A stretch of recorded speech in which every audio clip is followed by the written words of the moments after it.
You welcome back. This is Breakfast Daily, and beautiful, beautiful tunes, from Omanyaba Band. Now, this is just to usher you into the beautiful weekend that we've been waiting for years now, over 700 days. I know, right? Because we couldn't have this last year thanks to COVID. Yeah. But thankfully, COVID is still there, but we also have a way around COVID, and so the Back to Your Village Food Bazaar is still coming on. Now, this conversation that we are going to be having, I dare say that it is part of our heritage. It is part of our heritage. We can Big time. Ghanaianize, one vehicle in Ghana, because I remember when I was around 8 years old, Okay. So one night, my mom was in labor.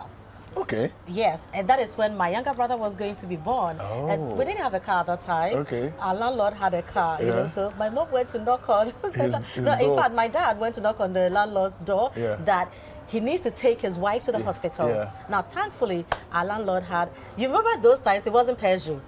It was Peugeot. Yeah. It was Peugeot. That was when Peugeot, now modernization has taught us that it's pronounced Peugeot. But back then, it was Peugeot 504. Peugeot. So that time, if you owned a Peugeot 504, you were the guy, Some people even say Peugeot. No, well, I didn't hear the T part. No, where I was coming from, I was in Kumasi at the time, and it was Peugeot. I remember very well, it was some kind of sky blue, Okay. Peugeot 5. Okay. The way my landlord was feeling so good because he owned a Peugeot, you have no idea. I think that Peugeot generally is a Ghana vehicle, you know. Well, before we introduce our guest to you, all right, you can't miss this interview.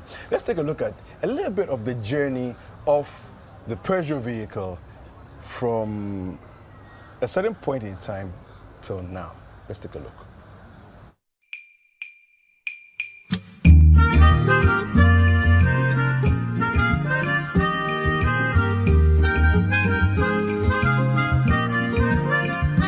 This day will never be forgotten. The 6th of March 1957, when the Gold Coast successfully get our independence officially. Ghana is the name. We wish to proclaim we will be jolly and merry and gay. The 6th of March, Independence Day. All right. So you know the car we're talking about. All right. We have joining us on the set this morning, Badreiddine Mansouri. He is the MD for Sub-Saharan Africa Stellantis Group. All right. Now they have, amongst other vehicles, the Peugeot is one of their vehicles. Good morning to you. Good morning. Thank you for having me. Welcome to Breakfast Daily. Welcome to Ghana. Welcome to Breakfast Daily. Is this your first time in Ghana? It's my first time in Ghana. Oh, wow. So how long have you been in town? 24 hours. Oh, wow. Very new. Just arrived. That's fresh. Yeah. Have you spotted any Peugeots around? Everywhere. I was very, very, let's say, happy to see our cars on the road. Some quite old. Yeah, we can see some heritage for the brand here. Of course. That's why the plant is here now. As for the heritage, look, listen, it's major, because I mean, she's told her story of what she recalls, but mine must have been 1981, thereabouts, and my uncle was leaving from Takoradi to Lagos. He passed through our house because we lived along the highway that goes through to go to Lagos. And he stopped by our house just to tell us that he was on his way. And guess what he was driving? A 504, So, yeah, and of course, we know that the 504, there was a plant in Nigeria for many years. There's been a plant there in Nigeria and all of that. So, yeah, so we do have a lot of heritage with the vehicle. But let's talk about you for a minute. First of all, you. How did it all begin for you, and how did you get into the industry, the automobile industry? Well, I'm very happy to be here because I'm lucky enough to be half African and half European. Oh, okay. So half African from where? From Morocco. Okay. And by the way, in Morocco we have Gnawa, which are a traditional traditional band, and they bring their name from and this traditional band Gnawa is originating from Ghana. Oh, wow. So Wow. I feel a bit home here in Ghana, yeah, see. because Ganawa. because the name Ghana is deeply rooted in our Moroccan DNA. Okay. And I'm also half French. I was born and raised in Paris. Okay. From Moroccan immigrants, migrated in the 60s. My father was an absolute car fan, yeah, Okay. and he kind of passed this passion on to me. Yeah. So today, my core expertise is automotive. I've only done automotive all my life. Wow. So I'm always really, as you said, happy to roam around across the globe and see where our brands are doing, how they're performing, how they're appreciated. So basically that's how I came to automotive, through paternal influence, inspiration. exactly, Of course, and you have been able to carve a career or a profession out of your passion. You know, not many people are able to do that. True. But you just mentioned that all your life you've been in this industry. You know, so I want to believe that Peugeot is not the only brand that you've dealt with. But what makes Peugeot stand out? Because I remember sometime in 2000s, you know, even for our security service, it was Peugeot for them. Yeah. It's true. 2008. You're right. 2008. No, I and remember. even 2002, they're about, Okay. you know, for the Cofor era Yes, and stuff yes, like yes, that. yes, Yeah. yes. Well, Peugeot has a special place in not only in my heart but in most of the African hearts first. Why? Because we're probably the first brand that has ever been sold and then assembled in or produced in Africa. You've mentioned a neighboring country where we started production in 1972. Okay. So our products, as you said, they're part of our history, of our culture, of our heritage across the continent. And wherever you go, you do see 504s, 404s, and people, as you said, have a special bond with those cars because they can relate to a special story in their life. That's what makes Peugeot so special. And Yeah, you know, that car on the TV. That's an icon in Ghana. This is the car that took my mom to the hospital from my brother. And that's like over 30 years ago. and you can still see them. Yeah. They're still alive. Yeah. They're durable cars. Actually, if I'm not mistaken, there's we have a transport station not far from here. If you go there, there's a particular route. It's called Circle to Mamprobi. That route still has some of the vehicles being used. Yeah, the station wagons are still being used. Absolutely. Yeah. Absolutely. Yeah. And you're right. And you know, in many places there were no buses, no trains, no transport, and these were basically the only mean. Our cars were basically the only mean to carry goods, people, go to work, go to school, go to the market. I used to use the station wagon a lot. You know, the Kumasi Mampon Road. That was our vehicle. So if you don't get a bus, the 504 station the 504, wagon. you know, because it's very spacious. Yeah. You know, so it can carry you comfortably. That one, Yes. that's the one. Indeed. Yeah, and it still does a lot of trips for people who are traveling to Lagos. You know, this is one of the most popular vehicles to go to Lagos in. Absolutely. Yeah. Yes, go on. You were telling us about. And today we're very excited because we're basically celebrating the inauguration of our Peugeot assembly plant in Ghana. It's the first time ever, And we're one of the first brands to enter the Ghanaian market with an assembly line, an assembly production line. So we're proud to give back to our community here what it gave us in terms of love, in terms of passion all these years through the stories you mentioned, and allowing them to have now a made in Ghana Peugeot car, Peugeot cars, because we're producing 2 cars here in Ghana. Okay. So tell us about which two cars? Alors, we're producing. We're starting with our iconic and globally acclaimed SUV, the Peugeot 3008. Okay. So it's a high-end highly technologically advanced vehicle.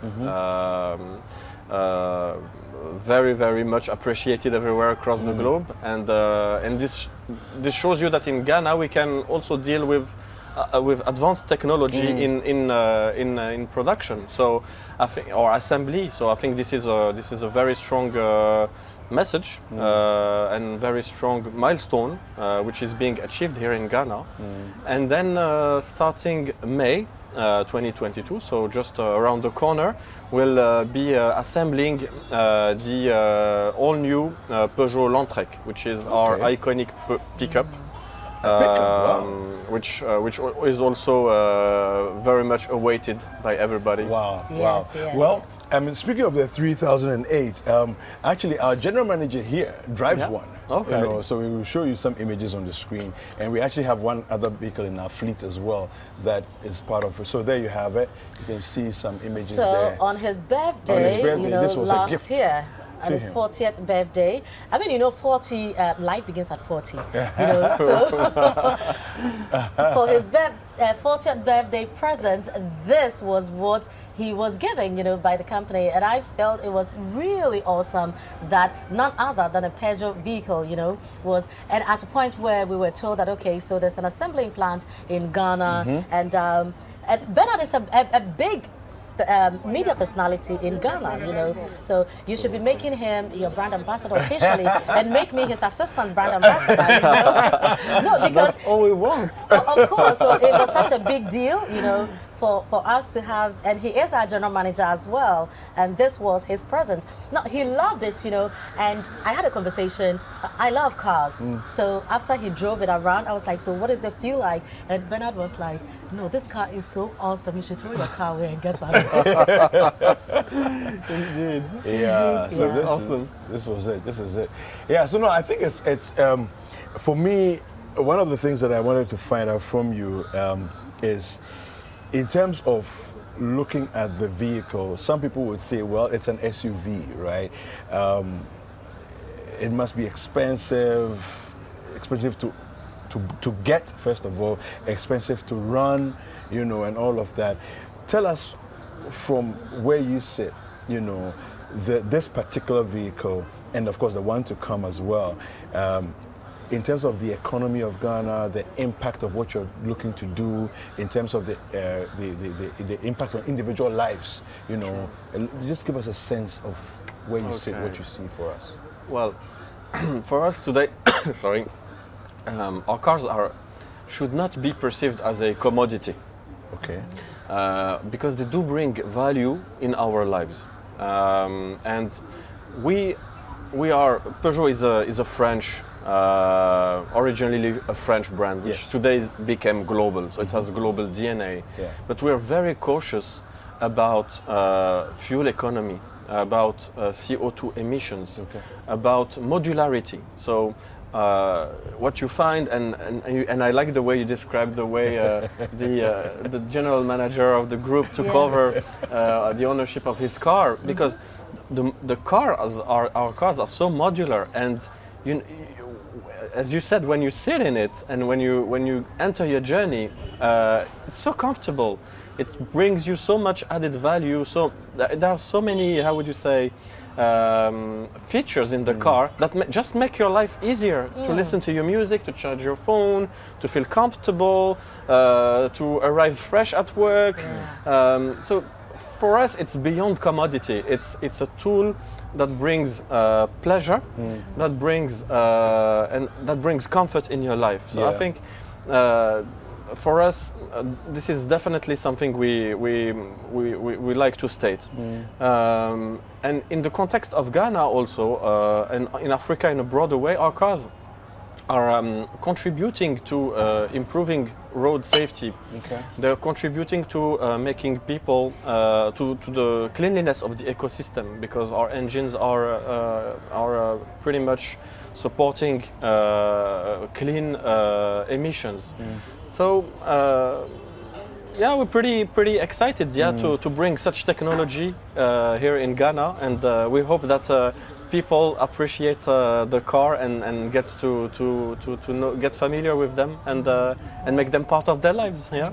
Now, so for now we are looking at the Peugeot 3008 yeah. and then the Landtrek, the pickup. Yes. But moving on, what will the story be like? Are we going to have a time where we're not just going to have just two vehicles, but a wider range? Alors, it's a very good point. Today, these are the two cars which will be made in Ghana cars. Okay.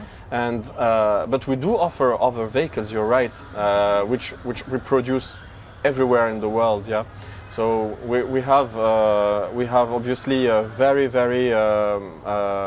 much appreciated SUVs, smaller ones, the 2008, which is the baby of the general manager's car.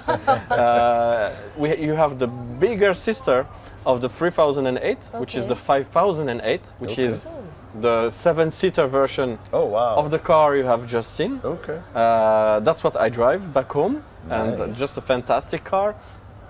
We also have what we call a light commercial vehicle, so we are not allowed to transport goods or people, and which we have today 3 different van sizes and models that we offer already in Ghana. So that's basically what our lineup is made of over here. So we do have a broad choice of. We have 508 as well, which is a access premium sedan saloon car, and obviously 301, which is a more agile and more economical saloon version, accessible to a broader set of budgets across the country. So we do have a very broad offer for our customers in Ghana. And out of this broad range, 2 will be developed and assembled here in Ghana. Awesome. Now that we have you, here, let me ask you this question so that you probably would commit yourself, to us. And then later when you're not around, I can really drag Albert into the conversation that Mansouri said this is going to happen. What is payment plan going to be like? Because we love cars, we want to have beautiful cars. And if we have the cars being assembled here, why not? But would you give us some kind of payment plan? Do we have to pay one time? What is it going to be like? I just want you to say it because Albert is here, David is here, they'll be my witnesses. It's a good point. Now we do have a massive selection of financing options, yeah, and obviously this is, as you said, the hot topic and the critical part of purchasing a car, yeah. But we do work with selected partners, which have a variety of options depending on the income of the situation of each and every individual, whether it's what we call a private customer or an organization, a company. So we have a very wide range of financing solutions, and we will for sure find what is best fitted for you, for everybody interested, for sure. So talk to us about, because I understand that Silver Star Auto is going to be, partnering with you in Ghana as a Stellantis group. Talk to us about why Silver Star Auto. Yeah, well, we've signed a partnership with Silver Star Auto back in 2019, and Silver Star goes 25 years. Experience-wise on the Ghanaian market. So for sure, this is a very robust partner and trusted partner when it comes to bringing our brand in trusted hands in the country. In addition, Silver Star has made a very robust name in the marketplace on leveraging their capacity to maintain, service our customers' vehicles, because today it's very easy to buy a car, but what you want to make sure is that when you have to take care of it, just like you take care of yourself, cutting your nails, fixing your hair, you need to take care of your car as well and maintain it. And you don't want this experience to be painful, and you want it to be agreeable, you want it to be nice. You want to have spare parts available. You want it to be cost effective. And these are areas where Silver Star Auto has made a very strong name. So, in addition to that, they have strongly developed skills and competencies among their team, and we believe that between our heritage, experience, and global know-how into manufacturing vehicles, and the local experience and expertise of Silver Star Auto, we can bring together the best ingredients to make a successful partnership and to offer great products and journey for our customers, which is at the end of the day what matters. Yeah. Now, if we take you back a little bit, of course, you didn't start as the MD of the Africa unit, for Stellantis at the beginning. When you started your career in the automobile sector, what were you doing? Well, I started as intern. Okay. In Grande Armée Avenue in Paris, working as a junior product manager for Peugeot 607, which you have shown. Okay. I've done that for 1 year, and that was like my first experience with the automotive world. And my first job was in Dubai. Okay. I was looking after North Africa for North African operations. For two renowned British brands, premium brands. So that was my first job. In this sector. Wow. And so clearly, I mean, your passion for vehicles is unmatched. If you were not doing automobiles, what would you have done? It's a good question. I'd probably be cycling. Really? Yeah. Wow. Okay, professionally? Maybe, yeah. Okay. Maybe. It's a sport I really enjoy. Tour de France? Sometimes I take days off to watch Tour de France. Oh, wow, you love it. Okay. Yeah, I do have a passion for cycling.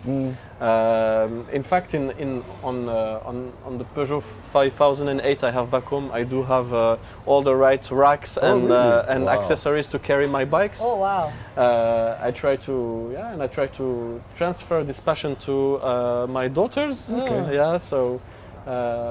No, that's what I maybe would have done. Yeah. How many do you have the daughters? I have two daughters Okay. and one son, but he's too young to cycle. So I You grow into it. You grow into it. Just as your dad gave you that passion, you also just I'm sure give it to him. pick But let's look at. So you've been in Nigeria for quite some time now. Ghana and Nigeria. We are like siblings. True. We are always fighting, but we Rival really siblings. We do love each other very much. In fact, tonight we are playing football. Indeed. Yes. We are going to score Nigeria. Don't worry. But in terms of perception, how we love cars. How would you look at it? And you are also partly African. How would you describe our passion for cars in general? Well, the beauty in Africa, as I said, well, is that we transformed, let's say, a curse or a given situation, which was the lack of transportation, of public transport. Back in the days, now a situation is way better, but lack of transportation, lack of urban and rural mobility, into which we've used our creativity to the service of our people. And what I really find interesting is the attachment we have to cars in Africa. You said you go everywhere in the continent, you see overloaded cars with goods, with people, and transporting pretty much everything. We do have a strong passion for rally. Rally is big in Africa. Yeah. If you go and search on Google rally, and you can name pretty much any sub-Saharan African country, you will find very old posters of iconic rally races. Yes. So there is this strong motorsport, let's say, inclination that we have also in the continent, and also we probably have the best mechanics globally. At every corner, in every street, everybody knows how to fix a car. Yes. And and that's just crazy with Yeah. what we have. Yeah. And It's amazing, isn't it? yeah, everywhere. Yeah. Yeah, everywhere you go, and I'm sure if you would run a Africa's Got Mechanic Talent or Global has a mechanic talent, we would win. We would by win, yeah. far. We will, yeah? because even here in Ghana, you know, when for our young boys, you know, that is what they do. If they're not playing football, they are trying to use milk tins, you know, to create cars. yeah. And this is what we do, and use rubber slippers, you know, to do the the tires. tires. Yeah. You know, very creative, you know. So I'm very happy that we are going to be having an assembling plant. This time, we're not just using milk tins to create cars. No. We are creating cars. The real you deal. know. Yeah, Exactly. but it's exciting. I mean, to see that we've come this journey this far. You were stationed in Nigeria for a while. Why did you see the need to set up an assembly plant right next door, as it were? Well, I think first of all, we have been encouraged by local authorities. So this is a strong, let's say, incentive that we are getting from the government of Ghana. Government of Ghana is willing to create jobs and create value and develop skills, competencies, transfer technology. We no longer use transfer technology because we try to adapt also to the local requirements, and there are things we also learn from Ghana, or for the countries where we establish foot. So I think this is a very noble initiative of the government of Ghana, and we want to be part of this story. And I think the best thing you can do here is to create value, is to create sustainable industries, services that will last for long, that will create jobs, that will create revenue in the country, and that will allow the economy to self-sustain over time. And I think this is a strong initiative. It is just first step, that there will be more to it, and we will be here all the way, all along the best way we can. And we're really proud of this project, and really proud to be part of it. Yeah, Fantastic. You know, and to add up to it, I'm not with Peugeot, but I think that we need an assembling plant in Ghana because we are better brand ambassadors for Peugeot. I agree. As against couldn't have said it better. Nigeria, as against Nigeria. You couldn't have said now it better. moving on. No, but any we're better in everything. Yeah, in everything that Nigeria, In including everything. our jollof. We're better. You know. Yeah. So I mean, moving on. Any kind of investment, you know, coming to Africa must come to Ghana. You know, and then maybe later look at Nigeria because Point taken. we are the newcomers. We are the freshest babies. You know, in terms of assembling Peugeot in Africa. Yep. And so we need that pampering, and we've done a better job at representing Peugeot. Thank you very much. Well, thank you for joining us. Any Thank final you so thoughts much. to Ghanaians all around the country? Any final thoughts? Well, I wish Ghana a lucky game tonight. Okay, thank you. And, Thank you. all the very best to all Ghanaians across the country. Yeah. And thank you for your outstanding hospitality. I was really well hosted. I find the country very colorful.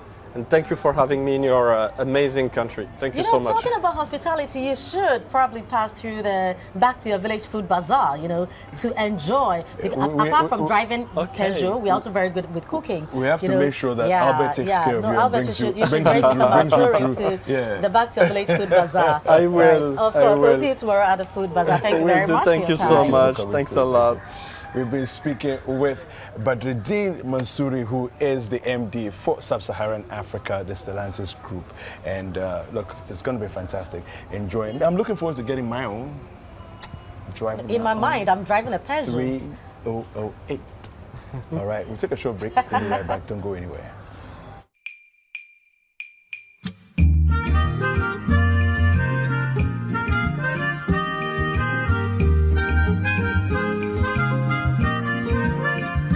This day will never be forgotten. The 6th of March 1957, when the Gold Coast successfully get her independence officially.